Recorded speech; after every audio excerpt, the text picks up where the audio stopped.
Akhirnya kami mendapat waktu untuk pemeriksaan sebagai saksi tanggal 14 Desember. Lanjut, pada hari yang sama tanggal 7 Desember jam 12 siang, Kapolda Metro Jaya, Irjen Polisi Fadil Imron menggelar siaran pers bersama Pangdam Jaya, Majen TNI Dudung Abdurrahman tentang 6 pengawal kami yang ditembak mati polisi, yang akhirnya menjadi kasus pelanggaran HAM yang dilakukan polisi terhadap 6 pengawal kami dan prosesnya masih berlangsung hingga saat ini. Situasi terancam ini memang demikian. Ini kita perlu dalami, telusuri lebih dalam. Karena itu kan sebetulnya kan merupakan menggambarkan apa yang merupakan hasil pemeriksaan yang ada di BAP. Rekonstruksi menunjukkan bahwa yang terjadi seperti itu dan polisi melakukan pembalasan atas penyerangan. Tadi ada yang mengatakan bahwa senjata tajam dan ada tembakan balasan. Kalau memang itu terjadi, senjata dengan senjata, ya polisi boleh membela diri untuk melakukan tindakan terukur. Iya, tugas Komnas HAM sebagaimana saya katakan ada 2, melakukan penyelidikan pemantauan. Meskipun itu bukan pro justisia. Yang kedua, tugasnya pengawasan. Kedua tugas itu bisa berdampingan dalam rangka mencari, mendengar hasil-hasil pemantauan penyelidikan itu, kemudian menjadi pembanding terhadap apa yang dihasilkan. Belum menerima keadilan secara komprehensif, dan juga yang paling aneh untuk kasus Kilometer 50 yang benar-benar ini adalah pelanggaran hak asasi manusia, itu ya tidak ada satupun yang ditangkap, ditahan.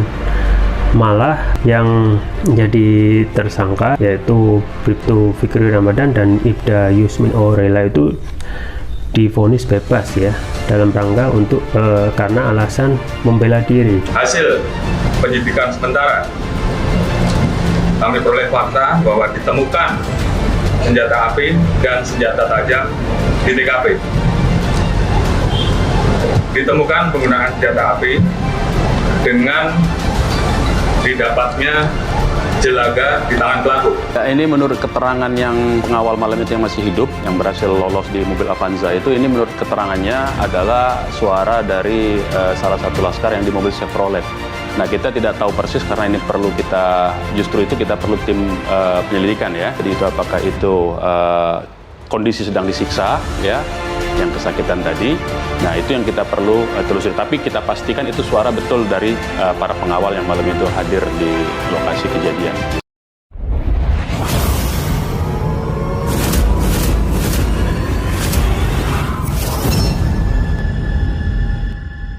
Habib Rizik belak-belakan sebut tragedi KM 50 didalangi seorang jenderal dan melibatkan Satgasus Polri. Habib Rizik Syihab kembali buka suara terkait tragedi KM 50 yang menewaskan 6 laskar FPI di Tol Jakarta Cikampek. Mantulan Front Persaudaraan Islam ini menuding kasus kematian laskar FPI itu didalangi oleh seorang jenderal dan melibatkan Satgasus Polri. Ia menyebut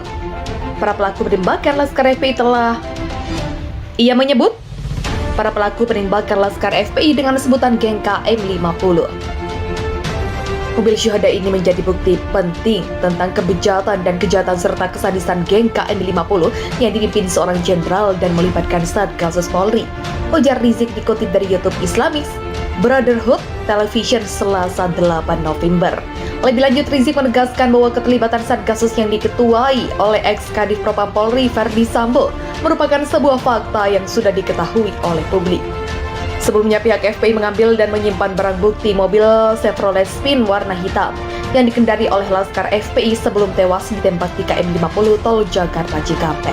Menurut Rizik, mobil itu akan disimpan hingga digelarnya pengadilan hak asasi manusia di kemudian hari.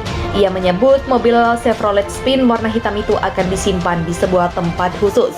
Fisik mobil tersebut akan memberikan jawaban untuk kita apa sebetulnya yang terjadi pada peristiwa tragedi KM 50. Mobil ini kita akan simpan dengan baik. Barang bukti tidak boleh kita hilangkan dan musnahkan, ucap Rizik. Diketahui bahwa kasus KM50 yang terjadi pada 7 Desember 2020 itu telah disidangkan di Pengadilan Negeri Jakarta Selatan. Dalam kasus itu ditetapkan 2 terdakwa yang merupakan polisi, yakni Bribtu Fikri Ramadan dan Ibda M. Yusmin Ohorela. Keduanya didakwa bersalah melakukan pembunuhan dan penganiayaan yang menyebabkan kematian dalam kasus KM50. Namun majelis hakim memvonis lepas kedua terdakwa tersebut. Dalam putusannya, hakim menilai bahwa Bribtu Fikri Ramadan dan Ibda M. Yusmin Ohorela terpaksa menembak laskar FPI karena untuk membela diri. Mengadili menyatakan terdakwa terbukti melakukan tindak pidana sebagai dakwaan primer. Penuntut umum menyatakan perbuatan terdakwa Fikri Ramadan dan M. Yusmin melakukan tindak pidana dakwaan primer dalam rangka pembelaan terpaksa melampaui batas, menyatakan tidak dapat dijatuhi pidana karena alasan pembenaran dan pemaaf, kata Hakim Ketua Muhammad Arif Nurrianta saat membacakan vonis di Pengadilan Negeri Jakarta Selatan, Jalan Ampera Raya, Jaksel, Jumat 18 Maret. Melepaskan terdakwa dari segala tuntutan, memulihkan hak-hak terdakwa, menetapkan berbuk 1-8 seluruhnya dikembalikan ke penuntut umum Ibu Hakim. Tak puas dengan keputusan hakim tersebut, jaksa penuntut umum mengajukan kasasi ke Mahkamah Agung, namun upaya kasasi itu ditolak oleh MA. Tolak, demikian bunyi amar putusan kasasi pada Senin 12 September.